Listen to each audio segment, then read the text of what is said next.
জীবন কাটানোর পর আখিরাতেও নাকি তাদের জন্য বেহেশত একদম ফ্রি। আমি স্বপ্নে দেখতেছি কিয়ামতের মাঠ কায়েম হয়ে গেছে, সমস্ত মানুষগুলো কিয়ামতের ময়দানে উঠছে। আল্লাহর ঘোষণা হলো, যারা নাকি সলমনের মুশাব হুজুরের কথা অনুযায়ী নেক আমল করছে তাদের এই কিয়ামতের ময়দানে কোনো হিসাব টিসাব নেওয়া হবে না। চরমনায়ের মুরিদদের জন্য মেড ইন বরিশাল লেখা জাহাজ আখিরাতের মাঠে অপেক্ষা করছে। এই জাহাজের যাত্রী কারো কোনো হিসেব হবে না, জাহাজ থেকে নেমেই সোজা জান্নাতে। সৈয়দ ফজলুল করিম রাহমাতুল্লাহ যখন কিয়ামতের ময়দানে বড় বড় জাহাজ দিয়ে রওনা করবে, মাবুদ গো দয়া মায়া করে আপনি ওদেরকে আপনার কুদরতি কোলের মধ্যে টাইনে আনেন। কিয়ামতের ময়দান হবে তামার ময়দান। এরকম তামার ময়দানে জাহাজ চলবে কোন কায়দায় বলেন? কোরআন সুন্নাহর কোনো জায়গায় খুঁজে পাই না যে আখিরাতে জাহাজের কোনো প্রচলন থাকবে বা জাহাজ নিয়ে বা কোনো বাহন নিয়ে কেউ উপস্থিত হতে পারবে। অতএব এই মন্তব্য সম্পূর্ণ মন গড়া, সম্পূর্ণ বানোয়াট এবং ভিত্তিহীন।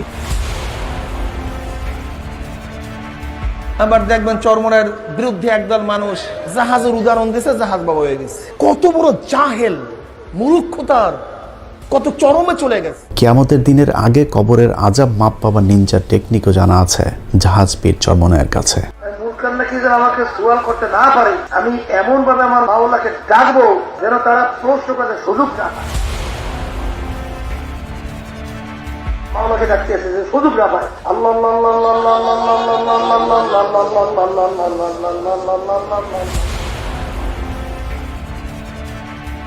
এইভাবে আবার যখন নাকি কাজ শেষ হয়ে যাবে, আবার তারা ঘুরে ঘুরে আল্লাহ।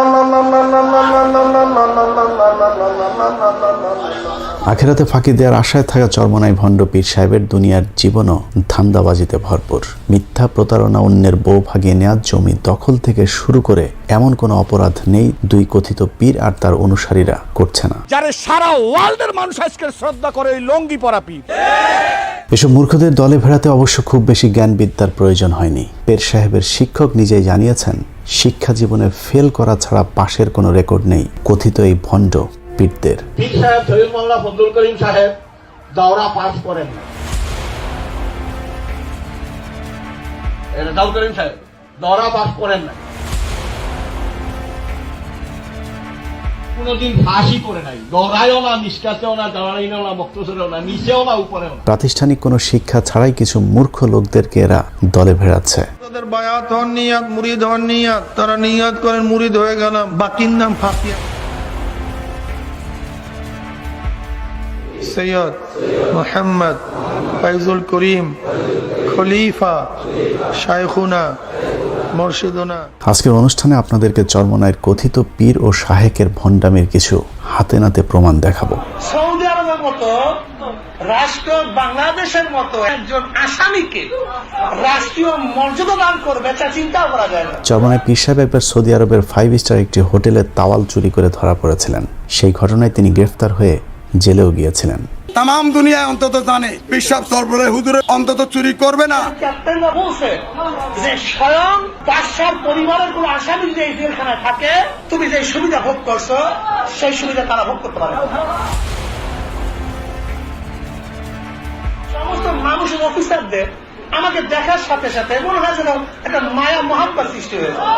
পরবর্তীতে তিনি ভুলক্রমে তাওয়ালটি ব্যাগে ঢুকিয়েছিলেন বলে জানালে সৌদি কোর্ট তাকে খালাস দেয়। তবে সেখানে শর্ত দেওয়া হয়েছিল ফয়জুল করিম 10 বছরের মধ্যে আর সৌদিতে যেতে পারবেন না। আল্লাহ পাক রব্বুল আলামিন ইজ্জতের সাথে আপনাদের কাছে নিয়ে আসবে, অংশ ভাবতেও পারতাম। আমি জেনে কি সেখান থেকে চলে আসছি, ক্যাপ্টেনটা পর্যন্ত চোখের কথা দেয়। সেই ঘটনাটিকে তিনি দেশে ফিরেই গরু ছাগলের কেচ্চার মতো করে সাজিয়ে তার মূর্খ ভক্তদের সামনে পেশ করেন। আর ভক্তরাও শুনে শুনে হাই পিসাব হাই পিসাব বলে আওয়াজ তুলতে থাকেন। তারটা মন্ত্রণালয়ের মেহমান আমি ছিলাম। মদিনায় 5 স্টার হোটেলে ছিলাম, মক্কার মধ্যে 5 স্টার হোটেলে ছিলাম। খানার মধ্যে বলে হুজুর আপনাকে বয়াত করেন, সেখানে দিনের কাজ অপর। কি কাজ করবো? রমজান শুরু হওয়ার 9 দিনের মধ্যে 3 খতম দিয়ে ফেলেছে। অনেক সময় অনেক রাত্রে 100 টাকা পুজোর নামাজ পড়তাম। ওই অনুষ্ঠানে তিনি দাবি করেন জেলের ভেতরে সবাই তাকে খুব সম্মান দিয়েছে, বাড়ি থেকে খাবার আনার সুযোগ দিয়েছে, ভেতরে বয়ান করার সুযোগও নাকি তিনি পেয়েছিলেন। এমনকি জেল কর্মকর্তা, পুলিশের অফিসার থেকে শুরু করে সকলের সাথে তার নিয়মিত কথাবার্তা হতো। আল্লাহ পাক রব্বুল আলামিন আমাকে সেই জেলখানায় প্রতিদিন বাসার খানা খাওয়াইছে, সরাসরি সবাইকে খবর রাখছে, প্রতিদিন খবর আদান প্রদান আমি করতে পারছি। মন্ত্রী বারবার আমার কাছে বলছে আমরা লজ্জিত, তোমার এই ব্যাপারটার খোঁজ কিম সালমান পর্যন্ত সে কিন্তু প্রকাশ করছে। কিং পরিবারের ছেলেটার নাম হলো ফয়সাল, টেলিফোন নাম্বার দিল যে তুমি আমার ভাই আব্দুল্লাহকে শুধু এই কথাটুকু বলবা, সরাসরি সে যেন কিং ফয়সালের সাথে আলোচনা করে। এবার প্রশ্ন হলো, সৌদি প্রশাসনের সাথে নিয়মিত এমন আলাপচারিতার জন্য তো আরবি জানতে হবে, কিন্তু চরমনায়ের কথিত শায়েখ আরবিতে কথা বলতে জানেন কিনা তার প্রমাণ দেখি চলুন। তার নজরে কোনো এখানে শিরক বিদআত বা শরীয়তের খেলাফ কোনো নজর বা কোনো দৃষ্টি পড়ছে কিনা? يقول هذا رأيت خلاف الشرع من الشرك والبدعة وغيره. ما رأينا شيء ما رأينا أي مخالفة شرع. শিরক বিদআতের মধ্যে জানিয়ে শুনিয়ে জড়িত হবে যে আল্লাহকে ভয় দিলে কিভাবে ধারণা করতে পারে? وكيف أخبر عنا إحنا بالشرك وأنتم صدقتم هذا الكلام؟ ما كنا ندري، ما عندنا معلومات يعني عن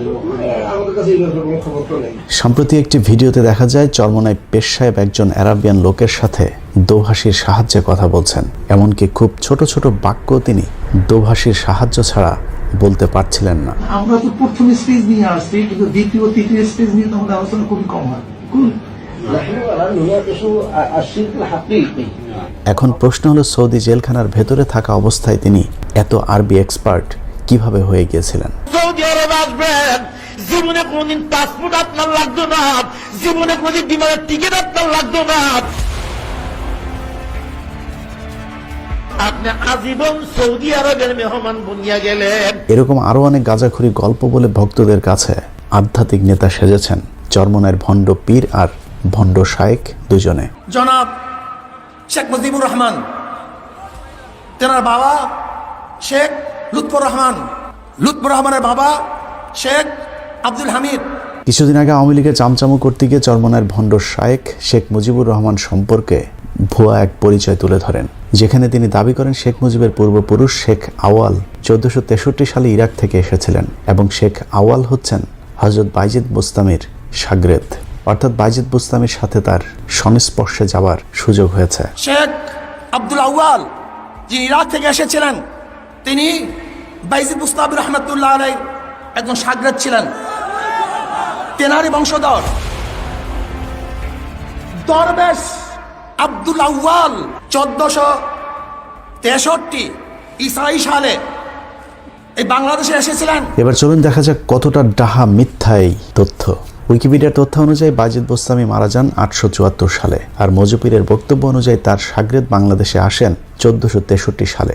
তাহলে বাইজিদ বুস্তামির শাগরেদ 600 বছর পর কিভাবে জীবিত থেকে বাংলাদেশে আসলেন? বাইজিদ বুস্তামি রহমতুল্লাহ আলাইহির একজন শাগরেদ ছিলেন 1463। আসলে এই সবই মিথ্যা, বানোয়াট, প্রতারণা।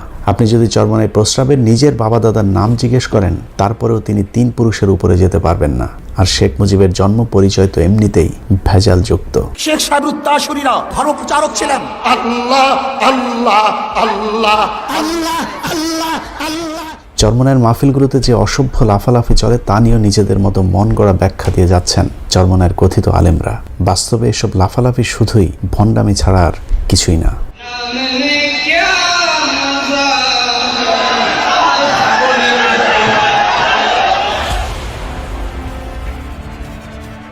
পাহাড় তো পায় না, বাসে ওঠে, পাহাড় পেলে পাহাড়ে উঠে।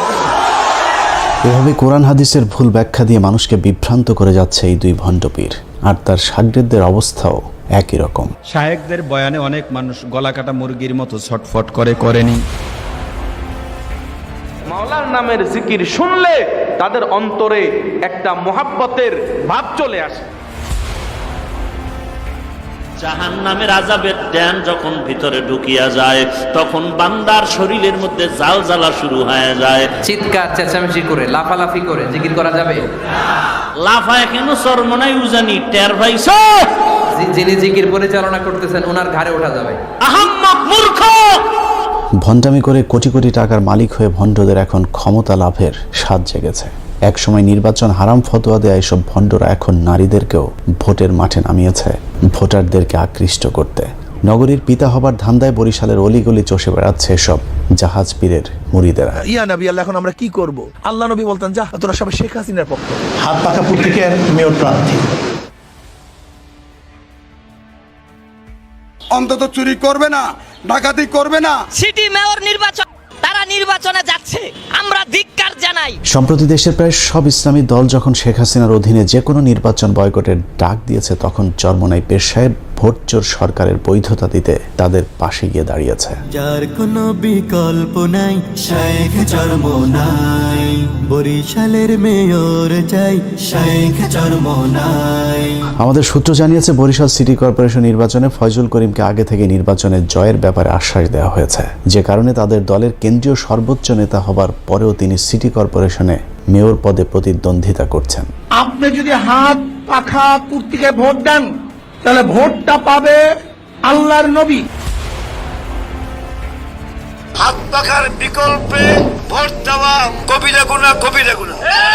সূত্র আরো জানিয়েছে, হাসিনা এক ঢিলে 3 পাখি মারবার টার্গেট নিয়েছে। একদিকে শেখ পরিবারের সদস্য বরিশালের ত্রাস সাদিক আব্দুল্লাহকে মনোনয়ন না দিয়ে আওয়ামী লীগের যে প্রার্থীকে মনোনয়ন দেওয়া হয়েছে তাকে খুশি করা হয়েছে।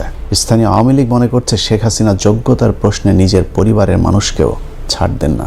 অন্যদিকে চরমোনাইকে জিতিয়ে সবাইকে বোঝানো হবে দেশে নিরপেক্ষ নির্বাচন হচ্ছে, অতএব শেখ হাসিনার অধীনে সুষ্ঠু নির্বাচন হওয়া সম্ভব। আমি প্রথম বস্তিবাসীদের উন্নয়ন করব, বাচ্চা প্রসবের জন্য সিটি কর্পোরেশন সমস্ত দায় দায়িত্ব গ্রহণ করবে। সূত্র জানিয়েছে, আওয়ামী লীগ প্রার্থীকে যেহেতু পাশ করানো হচ্ছে না, সে কারণে সাদিক আব্দুল্লাহকে কৌশলে মনোনয়ন দেওয়া হয়নি। মূলত চরমোনাইয়ের কথিত পীর ও শায়েক দুটোই সরকারের বরিশাল প্রতিনিধি। এদের কাজ শুধুই মানুষকে বিভ্রান্ত করা, আর যারা কোরআনের আসল ব্যাখ্যা বিশ্লেষণ করে তাদের বিরুদ্ধে ফতোয়া দেয়া। কিছু ইংলিশ ফিংলিশ পড়িয়া, বাংলা টাংলা পড়িয়া বাস ফতুয়া দেওয়া শুরু করছে। সাহেল গন্ডমূর্খ। জাকির নায়ক সাহেব তো একজন গবেষক মানুষ, ভালো কথা বললেই তোমরা বলবে হিংসা করে না। আল্লাহর কসম করে বলি, কারোর সাথে আমাদের হিংসা নাই। তো কোন বক্তাদের বয়ান শুনবেন তাও চিন্তা করেন।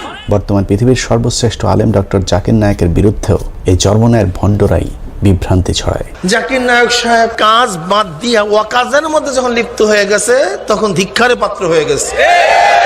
ডক্টর জাকির নায়কের বিরুদ্ধে তাদের এই ফতোয়াবাজির কারণ একটাই, তা হলো তাদের বেদাতি ব্যবসায় ঘাটতি, স্বার্থের প্রশ্ন।